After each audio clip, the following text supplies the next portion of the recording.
Agnosticism, the absolute is unconditioned.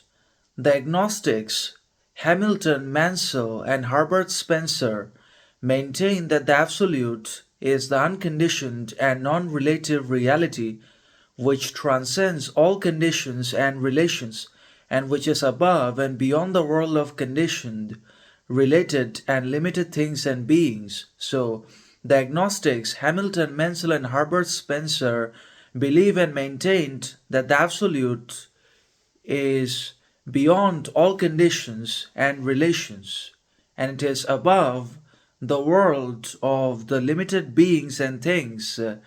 And we men live in the world of limited.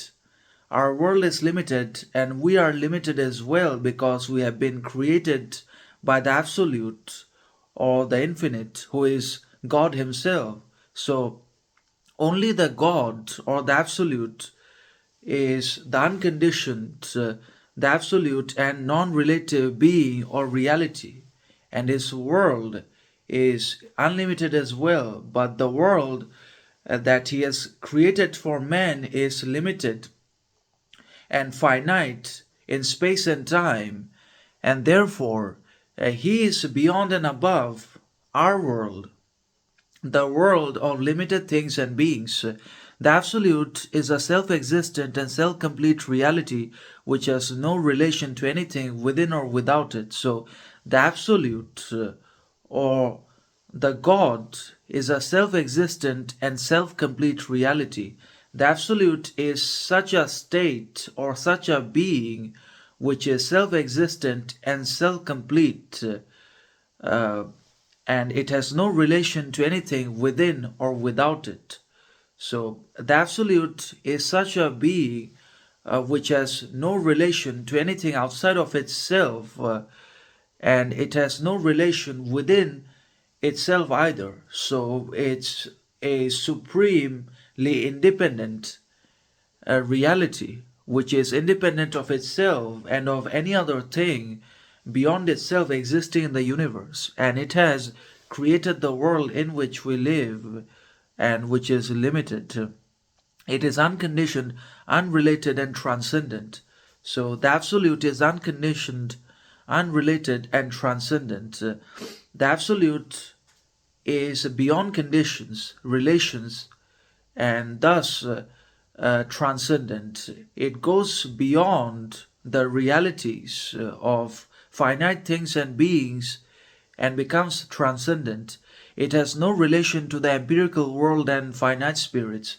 So the Absolute has no relation to the world of experience, objects, and finite spirits because everything about it is unlimited and infinite. It is beyond the grasp of the finite reason. So the human reason cannot grasp or understand or comprehend the Absolute because it is beyond the grasp of the finite reason. It is unknown and unknowable. Its existence is known by the human reason, but its nature cannot be known. It is known as the transcendent good. Oh, it is known as the transcendent ground of the finite, relative, and conditioned world. So, the Absolute is actually unknown and unknowable. It is not known, and it cannot be known either in the present or in the future.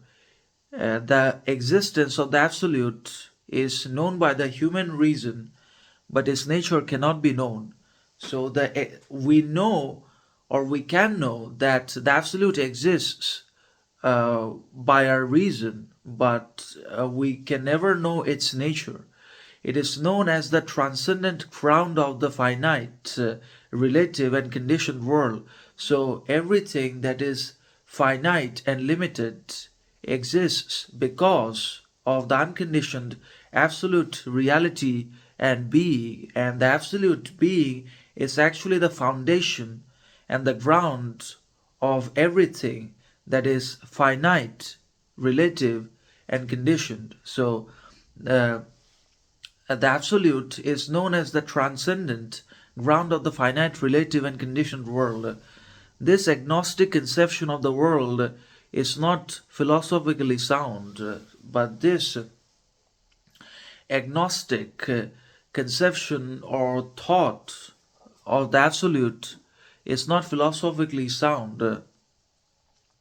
If the absolute is beyond the world of conditioned and relative beings, it cannot be regarded as its ground and cause. First of all, if the absolute has been held by the agnosticism as being beyond the world of conditioned and relative beings, then it cannot be the ground or the foundation of the limited beings or things.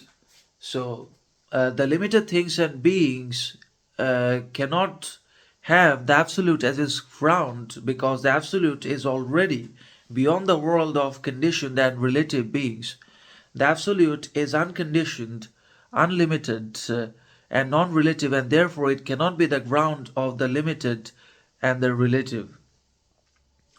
The cause is manifested in the effect. The effect is the manifestation of the cause. Cause and effect are necessarily related to each other. The cause cannot transcend the effect completely. Cause and effect, ground and consequent, power and expression are correlative to and inseparable from each other. So the cause is actually manifested in the effect. The effect is a manifestation of the cause. We all know this. Cause and effect are necessarily related to each other. Cause and effect are intricately connected with each other and cannot be separated under any circumstances from each other. The cause cannot transcend the effect completely. So the cause cannot make the effect extinct or separate itself completely from the effect. Cause and effect, ground and consequent, power and expression are correlated to and inseparable from each other. The absolute would be an unrealized potentiality without the world which is its expression. So the absolute requires the limited, finite, relative world for its expression, because without the material, limited world, the absolute, which is the unlimited and unconditioned, would not be able to express or realize itself and is going to remain an unrealized potentiality. It is expressed in the relative and conditioned beings and interrelates them to one another. So the absolute is expressed, or the absolute expresses itself in the relative, finite and conditioned beings and things and interrelates them to one another. It is not unconditioned but self-conditioned. It is not conditioned by any reality beyond it.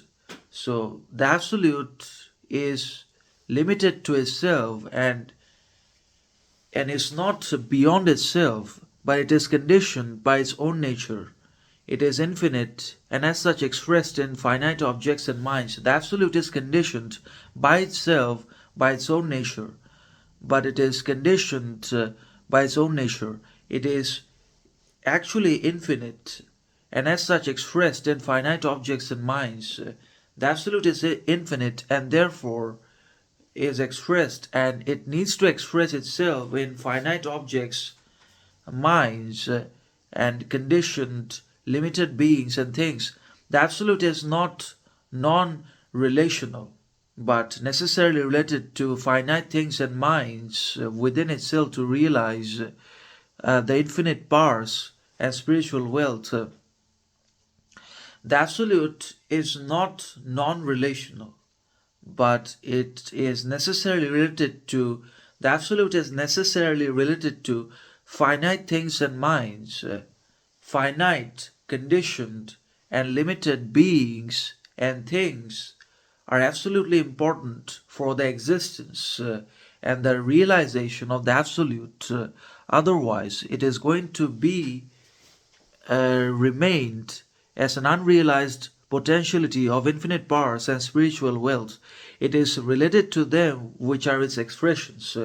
So the absolute is related to the conditioned, limited, and finite, which are its expressions in the material world. So, in a sense, the absolute is not non-relative, but self-related. It is not an abstract unity beyond plurality, but a concrete unity, or a unity in plurality, or identity in difference. So the absolute is not non-relative but self-related, and it is not an abstract unity which is beyond plurality, but it is very much related to the different organisms and objects of the universe, and the different limited, conditioned, finite organisms of the world for its expression and realization, and therefore it becomes a concrete unity, or a unity in plurality, or identity in difference. It is expressed in the plurality of finite things and finite spirits without losing its identity.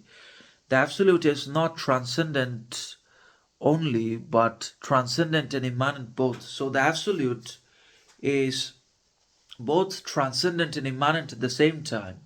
It is transcendent in the sense that it goes beyond the world of the finite, conditioned, and limited, and it simultaneously expresses itself through and in the limited, finite, and conditioned things and beings which are absolutely important for its existence and expression. So it is transcendent and immanent at the same time. It is in the world and finite cells above them. So it is in the world and within the finite cells above them. It is organically related to them. Organic relation is inseparable relation. So the absolute and the finite are actually organically connected to each other, or they are related to each other. An organic relation is inseparable relation. The absolute is the self-conditioned reality which comprehends all conditions and relations within itself. So the absolute, therefore, is not the non-conditioned or non-relational, but it is a self-conditioned, self-relational reality which comprehends all conditions and relations within itself.